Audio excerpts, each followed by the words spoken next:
Ahoj, tu je Lukáš a dnes je tu so mnou ďalšie video. Verím, že dôležité, lebo je teplo, je leto, ľudia sa opaľujú a podobne.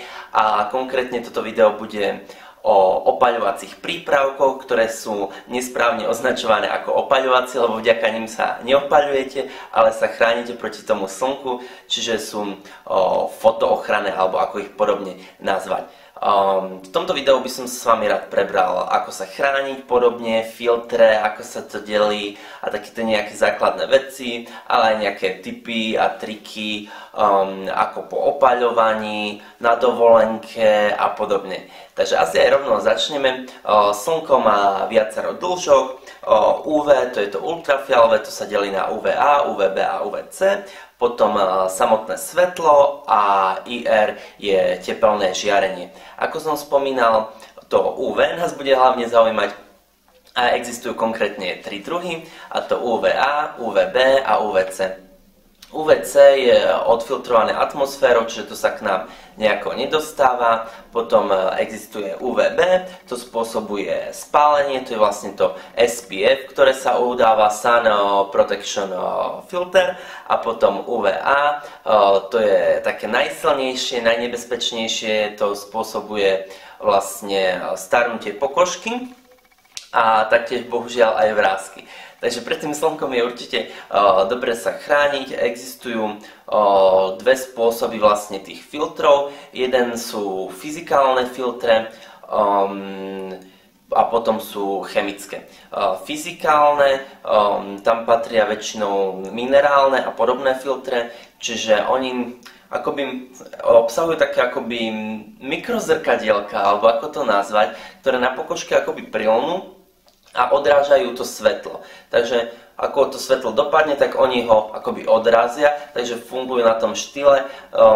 Nie sú akoby také agresívne, alebo ľudia na ne nemajú alergie väčšinou, sú vhodné viac pre malé deti a podobne. Na druhej strane problém je, že je to akoby vrstva, ktorá sa dá akoby ľahšie zotrieť a podobne, takže si môžete ľahšie zotrieť. Takže tam je asi také, ono je to také nejednotné, aj tej také asi odbornejšej verejnosti, čo som sa dočítal a mám informácie, že či tie chemické alebo tie fyzikálne.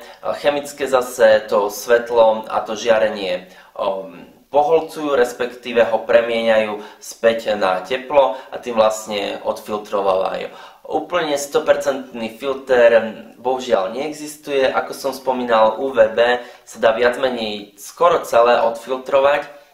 To je to spomínané SPF, ktoré sa uvádza takže SPF 50, ale neznamená, že máte ho aj na UVA vlastne tú ochranu 50, tam je to oveľa nižšie, nejakých 30 niečo a podobne. Tam je to aj trošku také nejednotné pri tom UVA, u tom UVB to samotné SPF označovanie je jednotnejšie a je tam vlastne aj také, aspoň myslím, neviem či je to v celom svete, ale minimálne v Európe označenie, že maximálne 50 existuje, niekedy boli aj možno viete nejaké stovky a podobne, to už momentálne dnes nie je a najvyššie je tá 50, maximálne si tam môžu napísať 50+, čiže akoby má ešte vyššiu ochranu a podobne.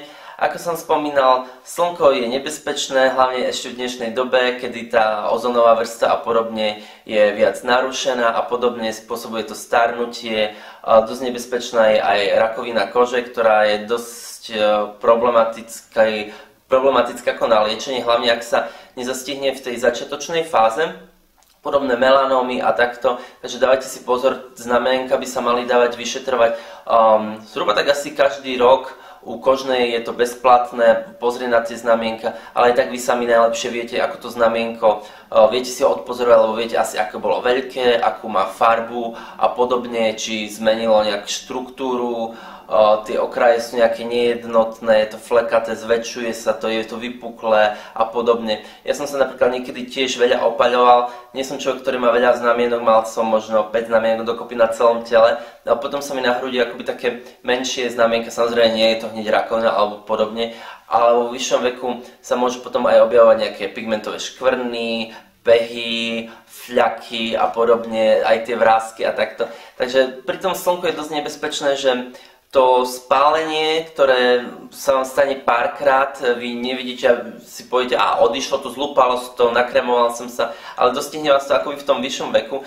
preto je dosť dôležité používať tie filtre a nielen počas leta alebo na dovolenke, ale aj v našom tom podnebí, teraz už slnko dosť svieti, aj keď idete niekde možno len na prechádzku na pár hodín, verte tomu, že vás chytne, alebo to aj často vidíte, že máte od rukáva alebo podobne. Takže je dobre si natriť aspoň tú nechránenú pokožku, napríklad rúk a na tvár. Dnes už existujú veľa krémov, alebo aj make-upy, samozrejme obsahujú ten ochranný filter. Ani to už neznie také ako niekedy, že čím vyšší filter, musí to byť aj mega mastné, je hrozne veľa štruktúr, ľahšie, mlieka, spreje, takže dá sa dnes vybrať. Aj dokonca na mastnú pleť špeciálne robia tie ochranné filtre. Samozrejme, ale čím trošku vyšší je ten filter, väčšinou aj je to tak, že je to trošku akoby taký ťažší na tú pleť.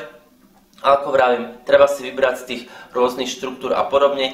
A ak si niekto myslí napríklad taký častý mýtus s vitamínom D, že netreba sa až tak úplne natírať, alebo treba sa aspoň trochu opáľovať, aby ste dostali vitamín D, nejaká štúdia, už si presne úplne doslovne nepamätám, ako to bolo, ale bolo to asi na nejakom takomto kúsku kože, stačí, ak máte vystavené počas týždňa na 20 minút a dostanete dostatok toho vitamínu D, respektíve vitamín D neprichádza zo slnka zázračne do vašej pokožky, ale akoby sa premieňa potom v tele na základe toho svetla, ale sú aj iné zdroje vitamínu D, takže to je tiež taký možno jemný mýtus, ktorý koluje, takže toho sa nebojte, budete mať aj tak dosť vitamínu D.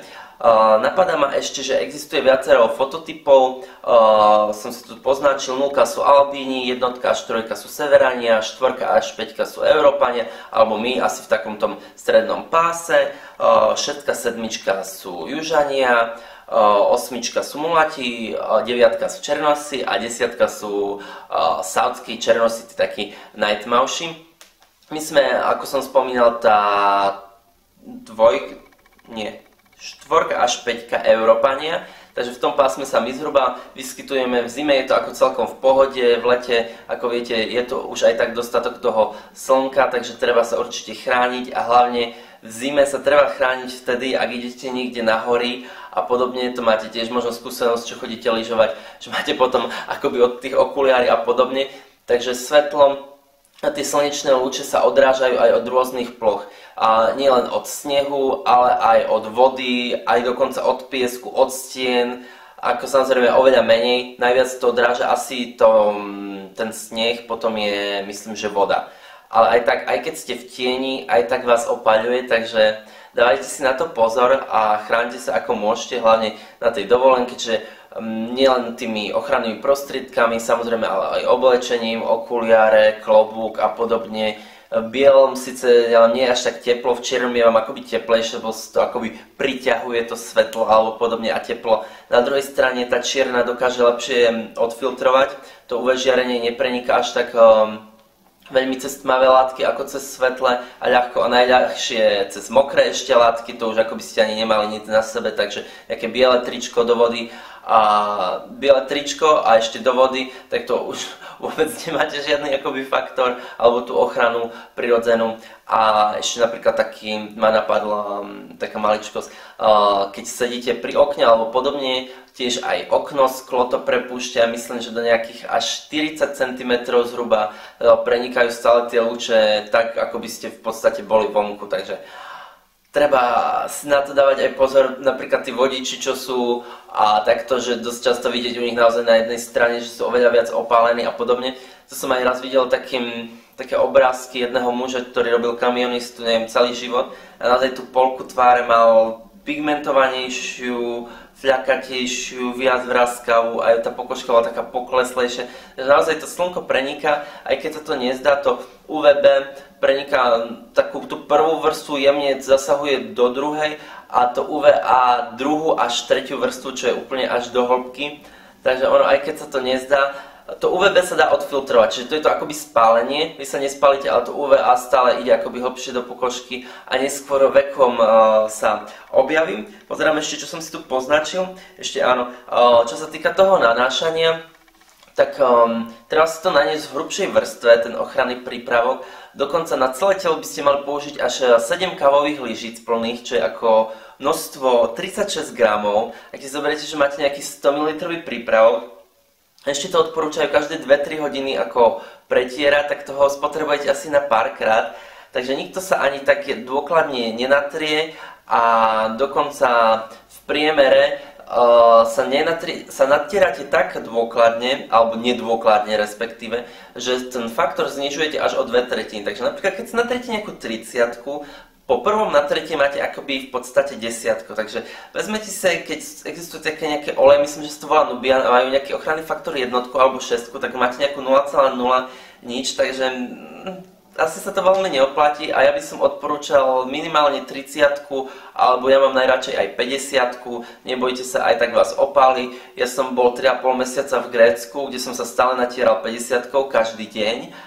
A aj keď som bol pri vode a podobne, a aj tak ma opálilo, to opálenie je oveľa kvalitnejšie, oveľa dlhšie vydrží, nespálite sa, je krajšie, neriskujete tak tú pokožku. Ten faktor 50 neznamená, že ste úplne chránení, alebo takto ľudia si to niektorí zvyknú zamieňať. A to SPF, napríklad 50, označuje, keď ste na slnku napríklad 10 minút a zvykne vás už to spáliť, alebo tá pokožka červení, tak to 50 krát vlastne predĺži, takže na 500 minút ste akoby chránení proti tomu spáleniu. To neznamená, že sa ale neopálite alebo podobne, alebo že sa už nemusíte pretierať. Dôležitá je aj o tých faktoroch fotostabilita, vodeodolnosť, čo som si poznačil, termostabilita.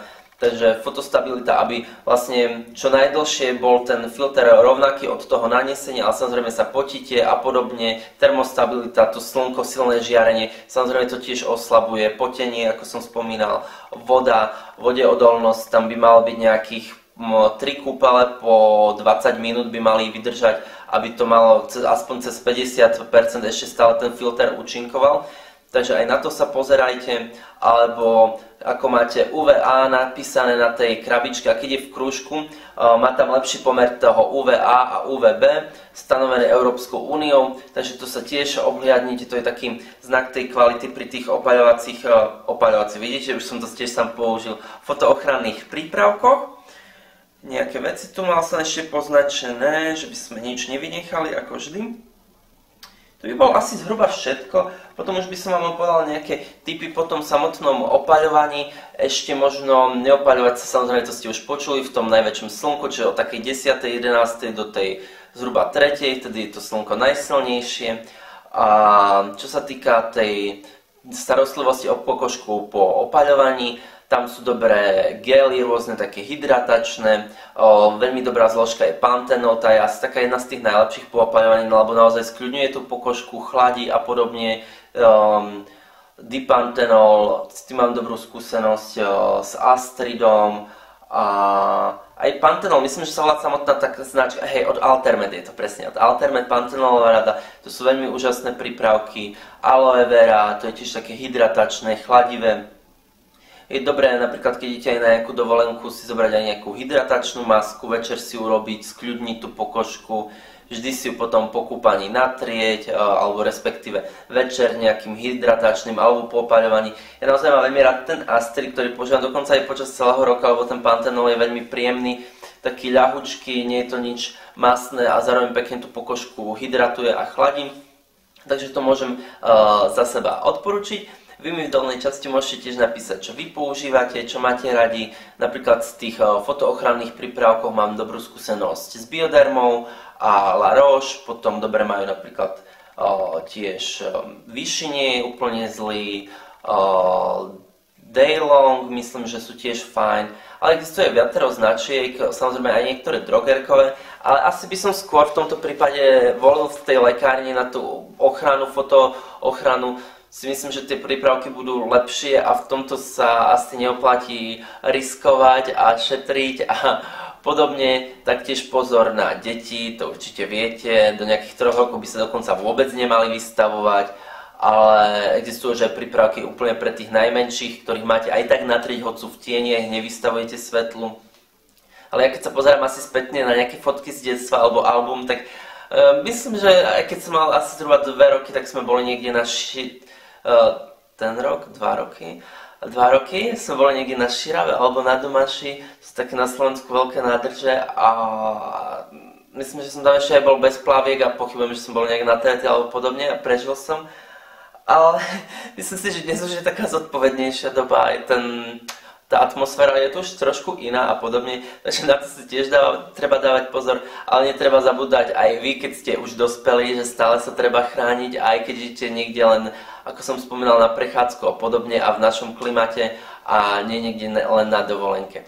Dobre, takže to by boli dnešné asi rady, čo ma tak napadlo, čo som si poznačil, nejaké delenie a podobné. Dúfam, že vám to pomohlo sa zorientovať nejak aj na tom trhu, v tých opáľovacích, neopáľovacích, fotoprotekčných veciach a podobne. A dúfam, že vám mi necháte like, ako vždy, to ma poteší, podporí v ďalšej tvorbe. V dolnej časti budete mať tiež odkazy na moje ďalšie sociálne siete a ja sa už len teším na ďalšie stretnutie s vami. Majte sa, ahoj!